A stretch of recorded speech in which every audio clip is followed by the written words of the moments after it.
Assalamo alaikum 10th class. I hope you all will be fine. This is your first English lecture in which we are going to discuss Unit 1 of your textbook along with its glossary. So let's start. So the chapter title is Simplicity and Humility of Hazrat Muhammad sallallahu alaihi wasallam. But before we start the unit, I ask you to have a look at the mind map which is given here and try to predict what the chapter is about. In the middle, you can see name of Prophet Muhammad sallallahu alaihi wasallam, and around that, words like truthful, trustworthy, forgiving, tolerant, honest, courageous, loyal, patient, and just are written. All these are in fact qualities. Now I have a question. Can any of you claim that you have all these qualities? I think no. Even I cannot claim. Because all these qualities cannot be found in anyone other than the Prophet Muhammad sallallahu alaihi wasallam. Okay, students. Now let's talk about the main points of our chapter. The name of the chapter clearly indicates what the lesson is about and what it says. At the very start, we are told about the simplicity and humility that were ingrained traits. Ingrained traits means fixed qualities of Prophet Muhammad sallallahu alaihi wasallam's personality. He always adopted simplicity and he never made people feel unwanted or embarrassed. Once his companions mentioned the life of the world before him, then he said, "Do you not hear? Simplicity in life is part of faith." He always adopted simplicity and humbleness in lifestyle, diet and manners. He never ate bread made from fine flour, and his mattress was made of leather stuffed with the date tree's fiber.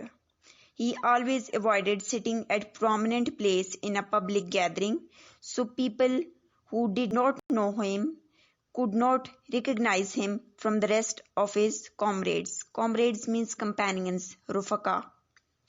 He was humble and helpful that even he helped his companions in digging trench and collecting wood for fire. After giving all the examples of Prophet Muhammad sallallahu alaihi wasallam's life, the writer has mentioned that we can remove social evils like ostentations. Ostentation means dikhawa. Haughtiness, that means takabbur. Arrogance. Arrogance means rudeness. Gustahi, sakhti. And pride, just by adopting the sunnah of Rasul Akram sallallahu alaihi wasallam. Okay, students. Now let's have a look at the glossary of first chapter. The first word is ingrained. Ingrained means a habit that existed for a long time. Urdu meaning is pukhta ya phir mustaqil. Second is affluent. Affluent means having a lot of money. Urdu meaning is ameer hona. Third is impoverished. Impoverished means very poor. Kangal hona. Fourth is creed. Creed means a set of religious beliefs or religious beliefs. Urdu meaning is akida, iman. Next is deification. Deification means worship of somebody as a god. Urdu meaning is khudai darja dena kisi ko. Next is impeccable. Impeccable means without mistakes or faults. Urdu meaning is masoom hona. Next is suffice. Suffice means to be enough for somebody. Urdu meaning is kafi hona. Next is emulated. Emulated means try to do something as somebody else. मतलब किसी की बराबरी करना, उसकी नकाली करके उसके हम पर लाना. Next is comrades. Comrade means a person who is a member of same social, political or religious party. Comrade, Urdu meaning is rufaka.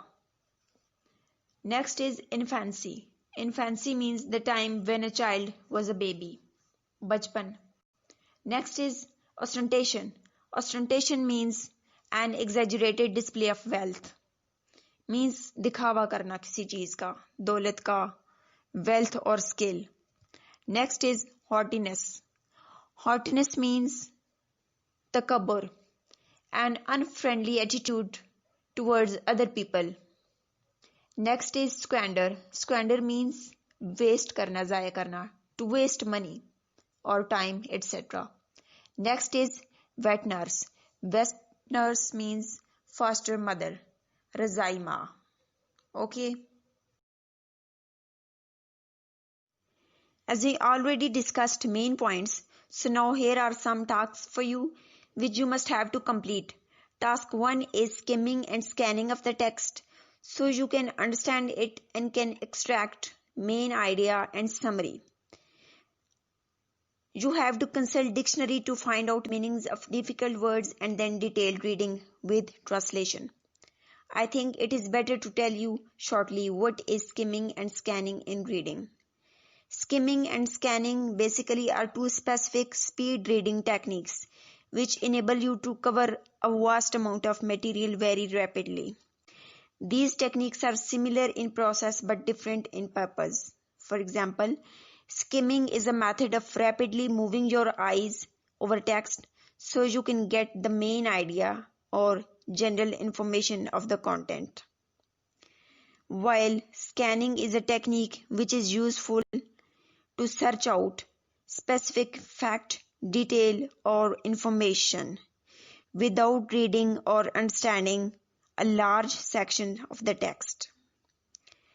So I suggest you to skim and scan the text and find out main idea, theme, and summary of the chapter, and then translation of the chapter. So now students, this was our today's lecture. If still you have any confusion, you can ask in your group so I can help you.